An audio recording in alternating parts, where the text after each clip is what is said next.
Hello one and all, this is WellArmedWithTacos, and welcome to another story from Sector 8. I know it's been a while since you've seen one of these, and I apologize if my voice is a bit poppy. Got a little bit of a dry mouth effect going on that I can't really get rid of.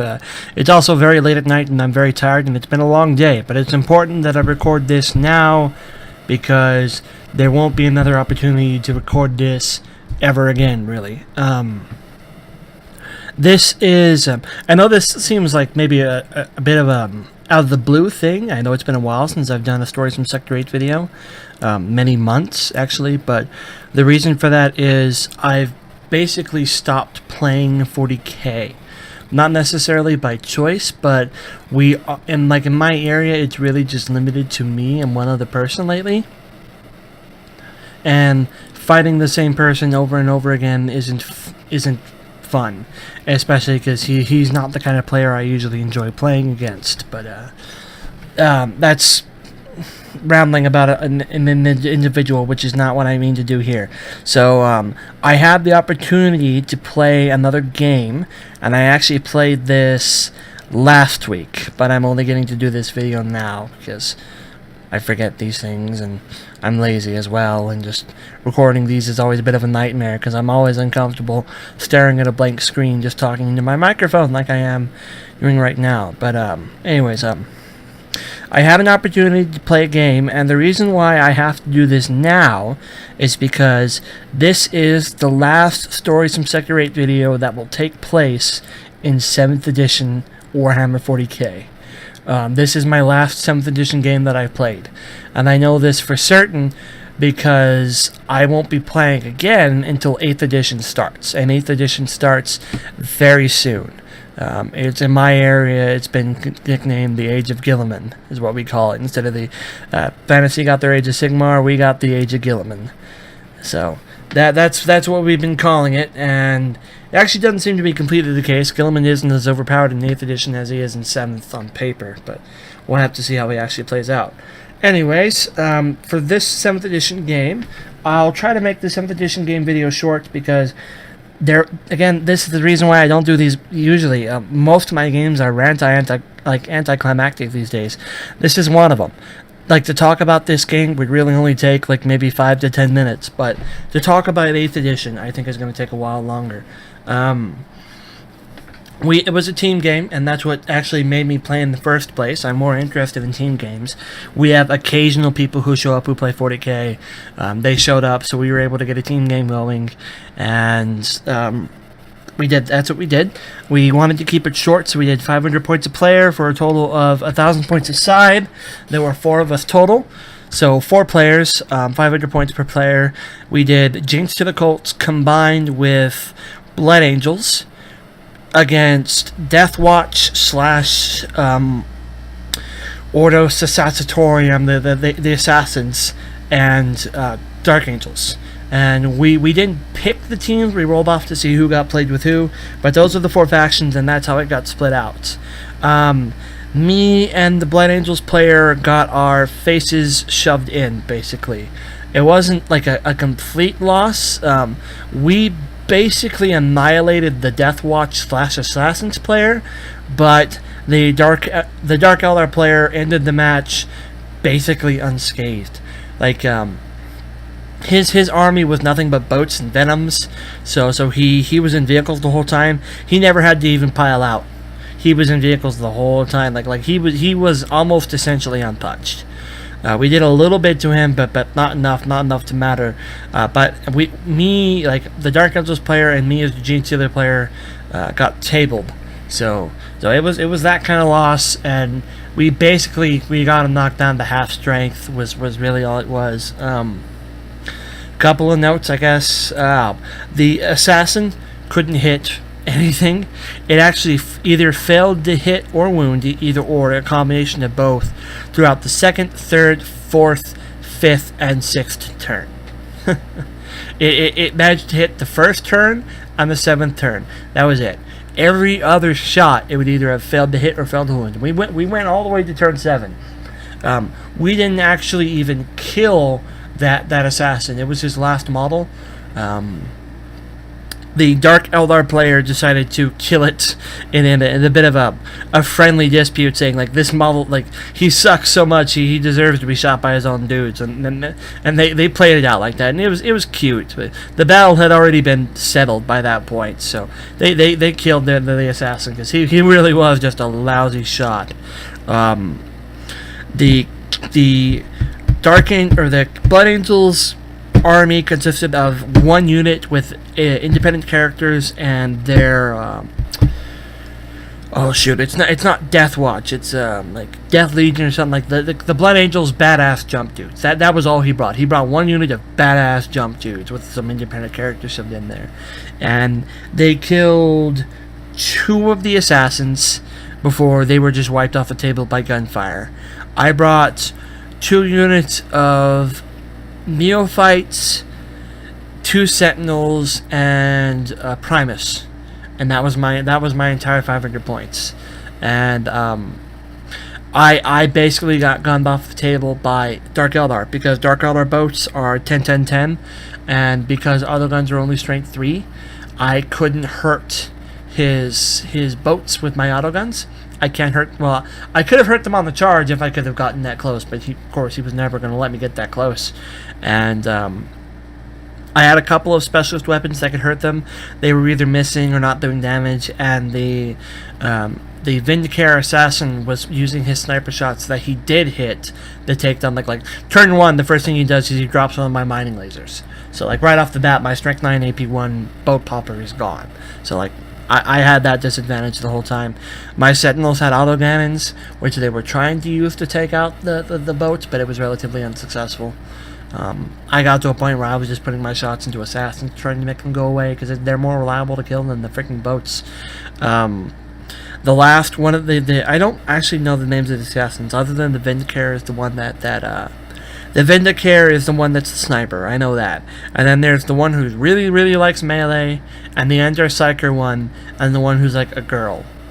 Because I don't think the other ones are girls. The one who's like obviously a girl, like deep strike, like next to one of my units, and I just auto-gunned her to death. It happens. He wasn't surprised. I was a little surprised, but a lot of auto-guns solve problems.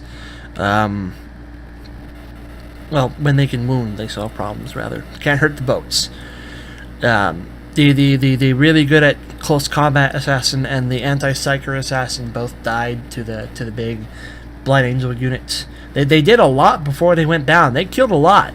They basically dealt with the Death Watch player. Actually, come to think of it, he didn't field any Death Watch. All he brought was the 4 assassins. Yeah, that's all he brought was the 4 assassins. There was no Death Watch. I'm getting it mixed with other games. It was just the 4 assassins, and they killed 2 out of 4.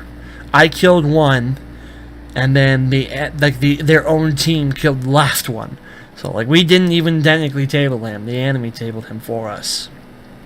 And like I said, the Dark Eldar, the Dark Eldar player was basically scot-free, just prancing around in his boats. I can't believe he was able to bring as many Venoms and boats as he could for 500 points. I know the guy well enough to say he was doing his list right, but wow. Dark Eldar are just such a strong codex, and absolutely I do not get people agreeing with me on that. The consensus is that they suck, but man, they are one hell of a ranged army. All the splinter rifles with splinter racks just makes them so good. But that was the game. We went all the way to turn 7 before I got finished tabled. The only thing I had left were the sentinels. In the same manner I couldn't hurt his boats couldn't hurt my sentinels. None of his boats had anything other than splinter weapons. Like not necessarily splinter rifles, but splinter something. So all of them were strength 4 poison. I'm sorry, I think actually they're strength nothing poison, but they couldn't hurt my armor 12 sentinels. So the only thing that could hurt the sentinels was the Vindicare assassin, who was taking his dandy time to get the job done, and he eventually did. Just it took him a while. Definitely took him a while. That's really all there is to say about that game. It was a loss. Didn't expect much else. Dark Eldar, man. They are fine army, despite the general consensus in my store. Moving on to more things about me not being part of the general consensus. Let's talk about 8th edition. There will guaranteed be at least one more story of stories from Sector 8 in the Warhammer 40k division. I still play Age of Sigmar when I can. It just doesn't really happen. The thing is, we have a lot of information on 8th edition at this point. At this point, as of this recording, on the 3rd of June, we basically, I'm sorry, June, not July, June. On the 3rd of June, we have enough information to basically pseudo play 8th. We're missing a couple of rules because the official core rulebook isn't released yet, but they've released enough information that the game is basically playable at this point. And there are a couple of glaring problems, not necessarily problems, but gameplay designs that really bother me. And I'm going to try 8th edition. I got my I don't know how to put this. I got into some argument fights today with people about 8th edition. I was called salty. I was called a lot of mean terms. They had the general consensus of I'm always going to be unhappy, that sort of thing, because I really didn't like the sound of 8th edition. The thing is, they've changed 8th edition on paper. Haven't actually played it. On 8th edition, on paper, they've changed it to what the general consensus in my area is, from a range prioriented game to a melee prioriented game. Whether you argue or not, ranged is the focus in 7th edition, and I do. It's unarguable on paper that melee is going to be the new king in 8th edition. Melee is just really, really good now. And it worries me because I play 5 armies, and some of them are kind of melee, but 4 out of the 5 would rather do shooting than melee if possible. Space Marines are better shots than they are in close combat. Necrons are better shots than they are in close combat. Tau, definitely better at shooting than they are in close combat. And Genestealer Cults. Genestealer Cults are one of the ones that, like, they're I'm stuttering, I apologize. They're like Necrons, where they have units that can go either way, but they are also good at shooting. Autoguns solve problems. Orcs are, of course, are a big melee army, but my experience with 7th edition has been that melee is still better in 7th than it is than ranged. I am definitely outvoted in that regard, but it just... To see melee, which was already, in my opinion, strong, get even stronger, it scares me as someone who plays all these range-oriented codexes, because on paper, I don't see how Tau are viable anymore. And this is coming from a guy who already loses like 75% of his games with Tau. Tau are not viable to me as a player, haven't been for a long time, but as a codex, I don't see how they're viable to anyone anymore, because the big deal with melee now is every army can cross the gap real easy. Any army can do charges turn 2 with easily, because what they did was the big change here is vehicles.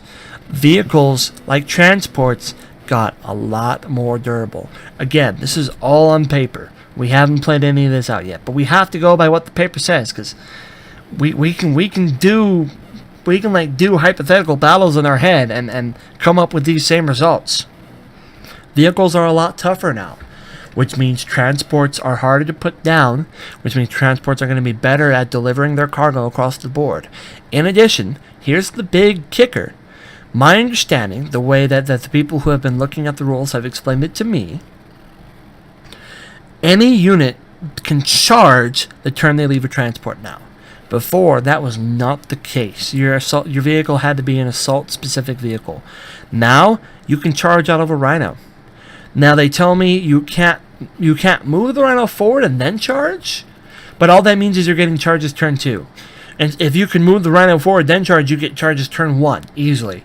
all it means now is there's almost going to be guaranteed charges turn 2, because those transports are not going to die turn 1. You would have to, like, to kill a rhino, you'd have to put your army's entire firepower into dropping it. And the Space Marine player probably has more than one rhino. He's probably got 3 or 4. So just dropping the one isn't going to help you. And if you spread out your fire, you're not going to drop any of them. So it's like they're going to get in close combat. And that's Space Marines, who may not even necessarily want to go that way. Orcs, they're going to get in close combat with trucks. It's going to happen.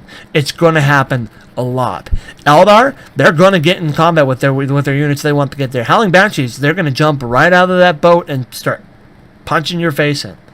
Any army that's got transports that can hold melee dudes, you're going to see that happening a lot more than you already see it, because transports have become almost indestructible. Not indestructible, but impossible to drop turn 1 without outrageously putting all your eggs in one basket. You would have to drop all of your firepower into the one vehicle, and you just, like, you understand why you can't do that, right? When they've got more than one vehicle. But so I'm going to try 8th edition, because I've got to play it to see how it actually is. But on paper, it looks like it's changing to a more vehicle heavy 40K, more vehicle heavy than 40K already was, which is already vehicle heavy. And I've never been a fan of vehicle spam. That's the truth of me as a player. I don't like vehicle spam. I like to make lists that I find fun. I don't necessarily play what's the best thing. Lots of people call it poor list design. I play what I have fun with. And most of the time, I prefer infantry over vehicles. And this new game system looks like it's going to punish people who try to play that way more so than 7th already does. And believe me, 7th already does. So now it's going to be a case where, like, you bring vehicles or you go home. And for me, if it comes down to that, I'm probably just going to end up going home. You know, like infantry, it's cheaper to buy, it's easier to put in cases, it's less harder to transfer. It's just I've never been a fan of vehicle spam. It's never been my cup of tea. I want to play a game system where a dude who spams infantry and the dude who spams vehicle can both fight each other and have a fair match.